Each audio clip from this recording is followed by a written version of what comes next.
आज है हमारा गीता जी का 18वां अध्याय। बोलिए श्री कृष्ण भगवान की जय। अर्जुन बोले, हे महाभाव, हे अंतर्यामिनी, हे वासुदेव, मैं संन्यास और त्याग को तथा इनके भेद को अच्छी तरह जानना चाहता हूँ। भगवान बोले, सकाम कर्मों के परित्याग को ज्ञानी जन संन्यास कहते हैं तथा विवेकी मनुष्य सभी कर्मों के फलों को त्याग कहते हैं। कुछ महात्मा लोग कहते हैं कि सभी कर्म को दोष युक्त होने के कारण त्यागना चाहिए और दूसरे महात्मा का कहना है कि यज्ञ, दान और तप को त्यागना नहीं चाहिए। हे अर्जुन, त्याग के विषय में अब तुम मेरा निर्णय सुनो। हे पुरुष श्रेष्ठ, शास्त्रों में त्याग भी 3 प्रकार का कहा गया है। यज्ञ, दान और तप का त्याग नहीं करना चाहिए, बल्कि उन्हें अवश्य संपन्न करना चाहिए। निश्चय ही यज्ञ, दान और तप साधकों के लिए अंतःकरण को पवित्र करते हैं। हे पार्थ, इन सब कर्मों को भी फल की आसक्ति त्याग कर ही करना चाहिए, ऐसा मेरा दृढ़ उत्तम मत है। हे अर्जुन, कर्तव्य कर्म का त्याग उचित नहीं है। मोहवश उसका त्याग करना तामसिक त्याग कहा गया है। सभी कर्म दुख रूप ऐसा समझकर यदि कोई शारीरिक कष्ट अथवा कठिनाई के भय से अपने कर्तव्य कर्म को त्याग दे तो वह एक राजसिक त्याग करके त्याग के फल को प्राप्त नहीं करता। कर्म करना कर्तव्य है ऐसा समझकर हे अर्जुन, जो नियत कर्म फल तथा संगति की आसक्ति त्याग कर किया जाता है वही सात्विक त्याग माना गया है। जो मनुष्य अशुभ कर्म से देश नहीं करता तथा शुभ कर्म में आसक्त नहीं होता वही सतोगुण से संपन्न, संशय रहित, बुद्धिमान और त्यागी समझा जाता है। मनुष्य के लिए संपूर्ण सभी कर्मों का त्याग करना संभव नहीं है।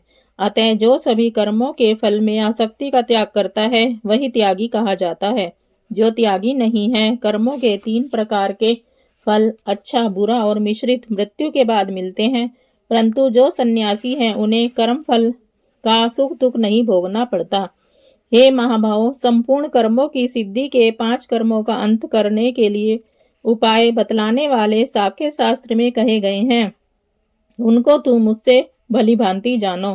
कर्म का स्थान, शरीर, कर्ता, विभिन्न प्रकार की इंद्रियां, अलग अलग प्रयास एवं परमात्मा, ये सब 5 कर्म के कारण है। मनुष्य मन, वाणी और शरीर से शास्त्रानुकूल अथवा विपरीत जो कुछ भी कर्म करता है वह 5 कारणों के फलस्वरूप होता है। अतः जो केवल अपने आप को अपने शरीर की कर्ता मान बैठता है वह अज्ञानी मनुष्य अशुद्ध बुद्धि के कारण वस्तुओं को सही रूप से नहीं देख पाता।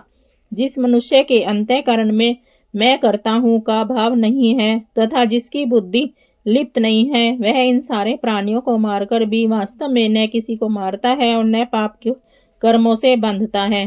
कार्य का ज्ञान, ज्ञान का विषय और ज्ञाता, ये 3 कर्म की प्रेरणा है तथा करण अर्थात इंद्रिया, क्रिया और कर्ता अर्थात प्रकृति के तीनों गुण ये 3 कर्म के अंग हैं।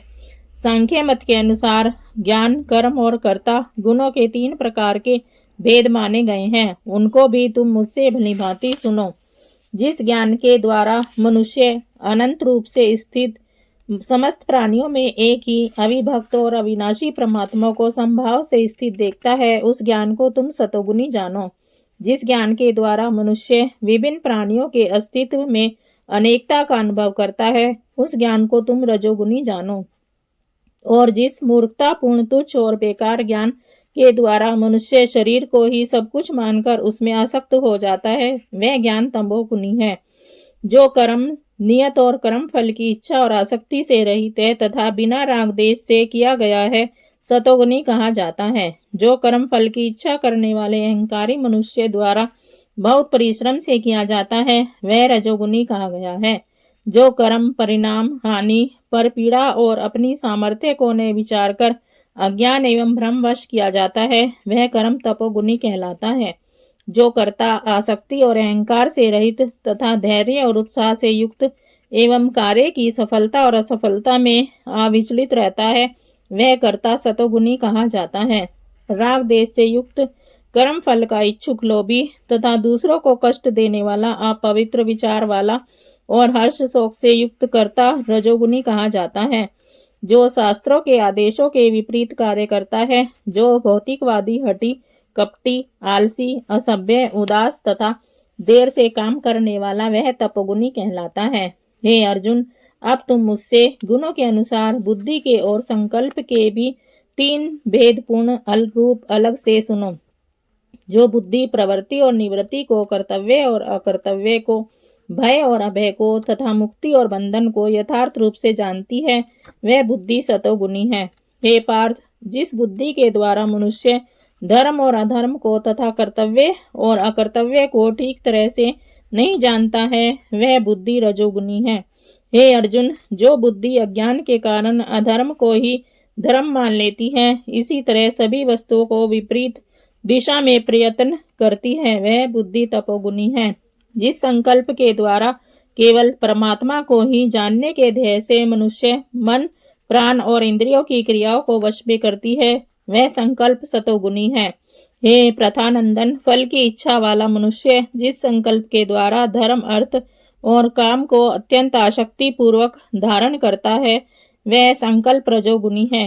हे पार्थ, बुद्धिहीन मनुष्य जिस धारणा के द्वारा निंद्रा, भय, चिंता, दुख और लापरवाही को नहीं छोड़ता, वह संकल्प तपोगुणी कहा जाता है।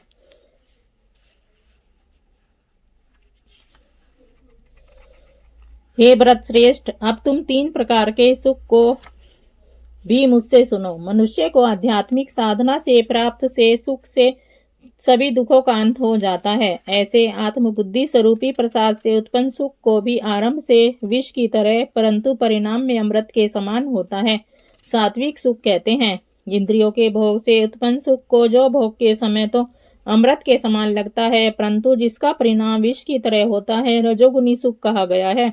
निंद्रा, आलस्य और लापरवाही से उत्पन्न सुख को जो भोग काल में तथा परिणाम में भी मनुष्य को भ्रमित करने वाला होता है, तपोगुनी सुख कहा गया है।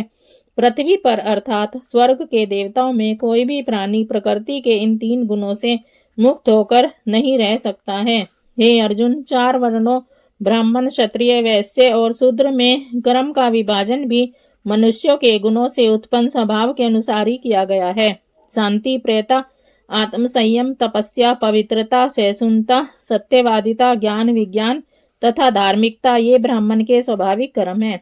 शौर्य, तेज, दृढ़ संकल्प, दक्षता, युद्ध से न भागना, दान देना और शासन करना ये सब क्षत्रिय के स्वाभाविक कर्म है। खेती, गोपालन तथा व्यापार ये सब वैश्य के स्वाभाविक कर्म है तथा शूद्र का स्वाभाविक कर्म सेवा करना है। मनुष्य अपने अपने स्वाभाविक कर्म करते हुए परम सिद्धि को कैसे प्राप्त कर सकता है, उसे तुम मुझसे सुनो। जिस परम ब्रह्म परमात्मा से समस्त प्राणियों की उत्पत्ति होती है और जिससे यह सारा जगत व्याप्त है, उसका अपने कर्म के द्वारा पूजन करके मनुष्य सिद्धि को प्राप्त होता है।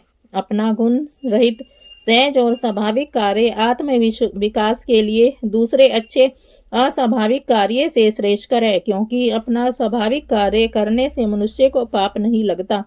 हे अर्जुन, अपने दोष युक्त सहज स्वभाव से उत्पन्न कर्म का भी त्याग करना चाहिए, क्योंकि जैसे धुएं से अग्नि आवृत होती है, वैसे ही सभी कर्म किसी न किसी दोष से युक्त होते हैं।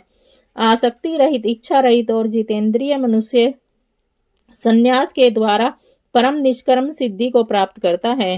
हे कौन्तेय, निष्कर्म सिद्धि को प्राप्त हुआ व्यक्ति जिस प्रकार तत्व ज्ञान की परनिष्ठा परम पुरुष को प्राप्त होता है, उसे भी मुझसे संक्षेप में सुनो। विशुद्ध बुद्धि से युक्त मन के दृढ़ संकल्प द्वारा आत्म संयम कर शब्दादि विषयों को त्याग कर राग देश से रहित होकर एकांत में रहकर हल्का, सात्विक और नियमित भोजन करके अपने वाणी कर्मेंद्रियों को, मन को संयत कर परमात्मा के ध्यान में सदैव लगा हुआ दृढ़ वैराग्य को प्राप्त कर अहंकार, बल, घमंड, काम, क्रोध और स्वामित्व को त्याग कर ममत्व भाव से रहित और शांत मनुष्य परम ब्रह्म परमात्मा की प्राप्ति के योग्य बन जाता है।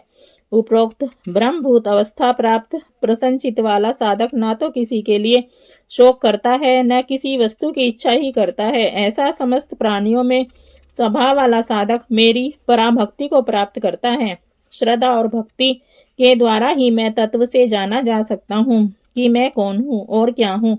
मुझे तत्व से जानने के पश्चात तत्काल ही मनुष्य मुझ में प्रवेश कर जाता है। मेरा आश्रय लेने वाला सदा सब कर्म करता हुआ भी मेरी कृपा से शाश्वत अविनाशी धाम को प्राप्त करता है। समस्त कर्मों के श्रद्धा और भक्ति पूर्वक मुझे अर्पण कर मुझे अपना परम लक्ष्य मानकर मुझ पर ही भरोसा रख तथा निष्काम कर्मयोग का आश्रय लेकर निरंतर मुझ में चित लगाकर तुम मेरी कृपा से जीवन के संपूर्ण विघ्नों को पार कर जाओगे। और यदि तुम अहंकारवश मेरे उपदेश को नहीं सुनोगे तो तुम्हारा पतन होगा।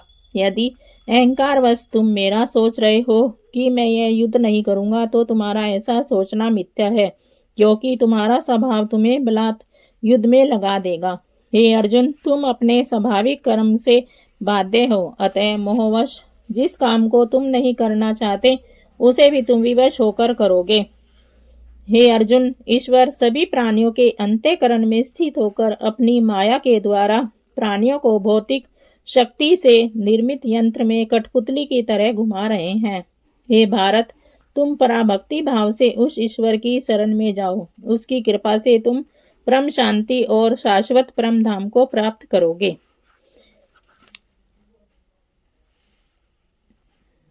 बोलो श्री कृष्ण भगवान की जय। इसका दूसरे पार्ट में प्राप्त होगा।